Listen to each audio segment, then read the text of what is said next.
கசப்பு இல்லாமல் பாவக்காய் சிப்ஸ் தான் இன்றைக்கி நம்ம பார்க்க போகிறோம். இது குழந்தைங்கலேருந்து பெரியவங்க வரைக்கும் நல்லா என்ஜாய் பண்ணி சாப்பிடுவாங்க. ஈவினிங் டைமில் நம்ம ஸ்நாக்ஸுக்கு இந்த மாதிரிலாம் ப்ரிஃபர் பண்ணால் ரொம்ப நல்லது. பாவக்காய் சாப்பிடாத குழந்தைங்க கூட சாப்பிடுவாங்க. நான் இன்றைக்கி ஒரு 2 போல் பாவக்காய் எடுத்துருக்கேன். பாவக்காய் எப்போவுமே வாங்கும் போது ரொம்ப முத்தலாகவும் வாங்கக்கூடாது. இந்த மாதிரி பிஞ்சாக எடுத்தால் தான் நல்லா டேஸ்ட்டும் இருக்கும். அப்போ கட் பண்ணும்போது நமக்கு உள்ள விதைகள் கூட அவ்வளோவா தெரியாது. ஆனாலும் நம்ம அந்த விதைகள்லாம் சின்ன சின்னதாக இருந்தாலும் எடுத்துட்டோன்னா நமக்கு எண்ணெயில் போடும்போது அந்த விதைகள்லாம் இல்லாமல் நல்லா கிடைக்கும். இல்லாட்டி அங்கங்கே விதைகள்லாம் இருக்கும். இப்போ இந்த மாதிரி ரவுண்டாக கட் பண்ணி எடுத்துக்கோங்க. இப்போ நம்ம இந்த உள்ள விதைகள் மட்டும் எடுத்துடலாம். அப்படியே போட்டால் எண்ணெயில் போடும்போது அப்படியே நின்றுடும், ஒரு மாதிரி கருகி ஸ்மெல் அடிக்கும். இப்போ ஒரு பாத்திரத்துக்கு மாற்றிட்டு கொஞ்சமாக உப்பு சேர்த்துட்டு ஒரு வாட்டி நல்லா ஒரு 5 நிமிஷம் போல் கலந்துட்டு தனியாக ஒரு கொஞ்சம் நேரம் அப்படியே ரெஸ்ட் கொடுத்துடணும். அதுக்கப்புறம் நம்ம நல்லா வாஷ் பண்ணிட்டோன்னா கொஞ்சம் கூட கசப்பு தன்மையே இருக்காது. கிட்ஸ்லாம் நல்லா என்ஜாய் பண்ணி சாப்பிடுவாங்க. நம்ம பாவக்காய் தொக்கு வைக்கும் போது கூட இந்த மாதிரி ஒரு வாட்டி செஞ்சு பாருங்கள். அந்த மாதிரி உப்பு போட்டு கொஞ்சம் நேரம் தனியாக வச்சு ரெஸ்ட் கொடுத்துட்டு அதுக்கப்புறம் வாஷ் பண்ணி செஞ்சிங்கன்னா ரொம்ப நல்லாயிருக்கும். ஒரு 5 நிமிஷம் போல் ஆயிடுச்சு. இப்போ நம்ம தேவையான அளவுக்கு தண்ணி சேர்த்து நல்லா வாஷ் பண்ணிவிட்டு இப்போ சுத்தம் பண்ணி எடுத்துருக்க பாவக்காயில் ஒரு 4 போல் பூண்டை தட்டிட்டு கடலை மாவு ஒரு 1.5 டீஸ்பூன் போல் கடலை மாவு சேர்த்துருக்கேன். 1.5 டீஸ்பூன் போல் சிக்கன் 65 மசாலா கடையில் வைக்கிறது தான் சேர்த்துருக்கேன். சேர்த்துட்டு ஒரு வாட்டி நல்லா கலந்துக்கோங்க. இல்லாட்டி நீங்கள் வெறும் மிளகாய் பொடி கூட சேர்த்துக்கலாம். இந்த மாதிரி சேர்க்கும்போது கொஞ்சம் டேஸ்ட்டு கடையில் வாங்குகிற போல் இருக்கும்.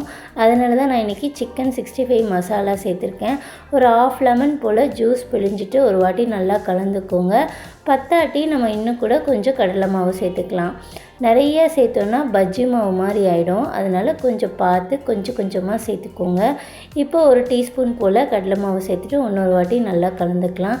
தண்ணி கூட நம்ம நிறைய ஊற்றக்கூடாது, தொளிச்சு விட்டு தான் செய்யணும். அப்போ தான் எண்ணெயில் போடும்போது ரொம்ப கிறிஸ்பியாக சூப்பராக கிடைக்கும் நமக்கு.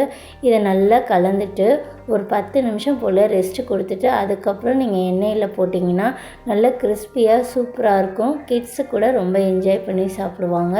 நம்ம ஒரு வெரைட்டி ரைஸ் கூட நம்ம தொட்டு சாப்பிட்றதுக்கும் ரொம்ப நல்லாயிருக்கும். கொஞ்சம் சிக்கன் 65லேயும் உப்புலாம் சேர்த்துருப்பாங்க. இருந்தாலும் கொஞ்சம் கம்மியாக இருக்கனால நான் இன்னும் கூட கொஞ்சம் சேர்த்துருக்கேன். ஏன்னா கடலை மாவுலாம் போட்டதுனால கொஞ்சம் பேலன்ஸ் பண்ணோம்ல, லேஸாக போட்டிருக்கேன்.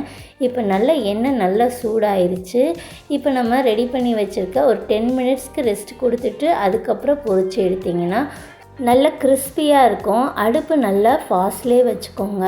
நல்லா ஃபாஸ்ட்டில் தான் வைக்கணும். லோ ஃப்ளேமில் வச்சிங்கன்னா எண்ணெய் குடித்தா மாதிரி ஆயிரும். பக்கத்துலேயே நின்றுட்டு அப்பப்போ கிண்டி விட்டுட்டே இருங்க. இது போடும்போது ஒன்றா தனித்தனியாக எடுத்து போட்டிங்கன்னா நமக்கு நல்லா பொரிஞ்சு சூப்பராக கிறிஸ்பியாக கிடைக்கும். இப்போ ஒரு வாட்டி கலந்து விட்டுக்கோங்க. பார்க்குறதுக்கே எவ்வளோ கலர்ஃபுல்லாக இருக்குது. இப்போ இது பட்டும் படாத மாதிரி தான் இருக்கும் கடலை மாவு. அப்போ தான் அந்த கடையில் வாங்குகிற ஸ்ட்ரக்சர் கிடைக்கும் நமக்கு. இதை நல்லா லோ ஃப்ளேம்லலாம் வைக்கக்கூடாது, நல்லா ஃபாஸ்ட்டில் தான் வச்சுருக்கணும். அப்போ தான் நல்லா வெந்து கிறிஸ்பியாக வரும்.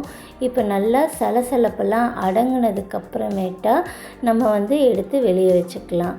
பாருங்கள், இந்த மாதிரி இருக்கும். இது ரொம்ப நல்லது உடம்புக்கும்.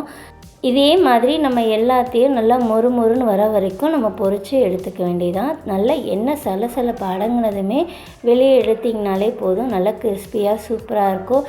ஒரு கொத்து போல் கருவேப்பிலையும் சேர்த்துட்டு அதையும் பொரிய விட்டுட்டு அந்த பாவக்காய் மேலே தூவினிங்கன்னா கடையில் வாங்குகிற போலேயே கிடைக்கும் நமக்கு. இதே மாதிரி ட்ரை பண்ணி பாருங்கள். இந்த வீடியோ பிடிச்சா உங்கள் ஃப்ரெண்ட்ஸுக்கு, ரிலேட்டிவ்ஸ்க்கு எல்லாத்துக்கும் ஷேர் பண்ணுங்கள். கண்டிப்பாக மிஸ் பண்ணாமல் நம்ம சேனலுக்கு லைக் கொடுத்துட்டு அப்படியே சப்ஸ்கிரைப் பண்ணிக்கோங்க.